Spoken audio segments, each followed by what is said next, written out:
ზუგდიდის მუნიციპალიტეტის დაბალი ზონის სოფლებში გუშინმოვარდნილმა ქარმა მოსახლეობას თხილის პლანტაცია გაუნადგურა. როგორც ადგილობრივები ამბობენ, მსგავსი ქარი წლებია არ ყოფილა სოფლებში. განადგურებულია როგორც თხილის მოსავალი, ასევე სხვა სახეობის ნარგავებიც. ადგილობრივების განცხადებით, მოსავლის დაახლოებით 80% გუშინმოვარდნილმა ქარმა გაანადგურა.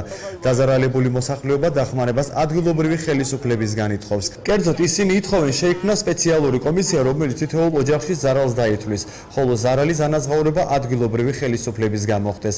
ამ მიზნით მათ დღეს ზუგდიდის მუნიციპალიტეტის გამგეობის წინ აქცია გამართეს. ზარალი არის არნახული ზარალია, კოკის ისტორიაში ქარი ყოფილა, ჩემო ბატონო, თხილიც გაუფერთხება წელს რო გუშინ რო მოხდა ასეთი რაღაცა, ჩემს ისტორიაში არ არის ასეთი რაღაც. არის ზარალი ძალიან დიდი.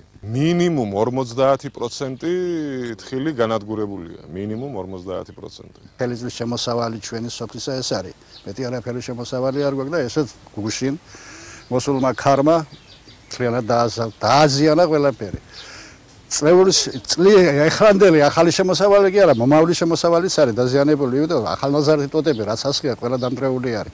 არ ვიცი რა ვქნა. ესაა ჩვენი შემოსავალი, რაც არის ძირითადად. აი ესეც აგეთქვენ ხედავთ რომ განადგურებულია. მთლიანად მთელი სოფელი ასეა. ზუგდიდის მუნიციპალიტეტის გამგეობის სოფლის მეურნეობის განვითარების სამსახურის უფროსის ლერი დოჩიას განცხადებით შექმნილია სპეციალური კომისია, რომელიც ზარალს შეისწავლის.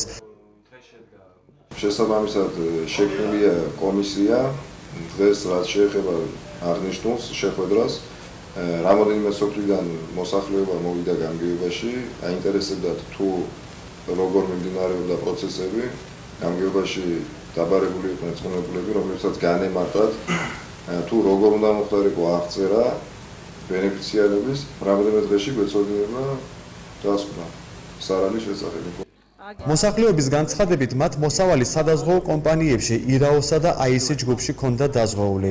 მათი თქმით, კონტრაქტის საფუძველზე აღნიშნულმა კომპანიებმა ზარალის ანაზღაურება უნდა მოახდინონ.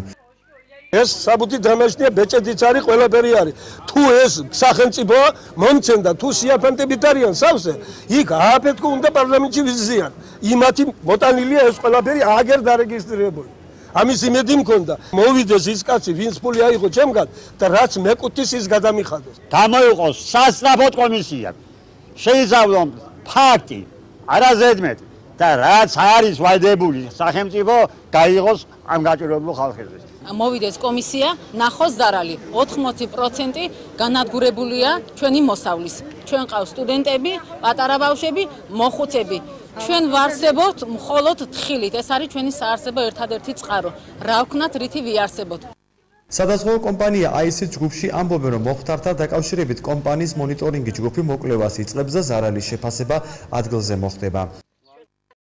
აგროდაზღვევის კანონის მიხედვით 15 სამუშაო დღე აქვს ჩვენ წარმომადგენლებს რომ შეაფასონ ზარალი, მაგრამ გავითვალისწინებთ ზუგდიდის მოსახლეობის შეწუხდნენ და ყველაფერი და ხვალან მაქსიმუმზე, 4 დღეში უკვე მოხდება ჩვენი წარმომადგენლების სამაგეროში ჩასვლა და ზარალის შეფასება და შემდეგ უკვე უმოკლეს ვადაში მოხდება ზარალის ანაზღაურება.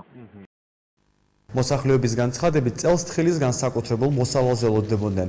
მათი თქმით, აქაური მაცხოვრებლები ძირითადი საარსებო წყარო სწორედ თხილის რეალიზაციიდან მიღებული შემოსავალია. ამჟამად დაზარალებულები ადგილობრივი ხელისუფლებისა და სადაზღვეო კომპანიის იმედად არიან.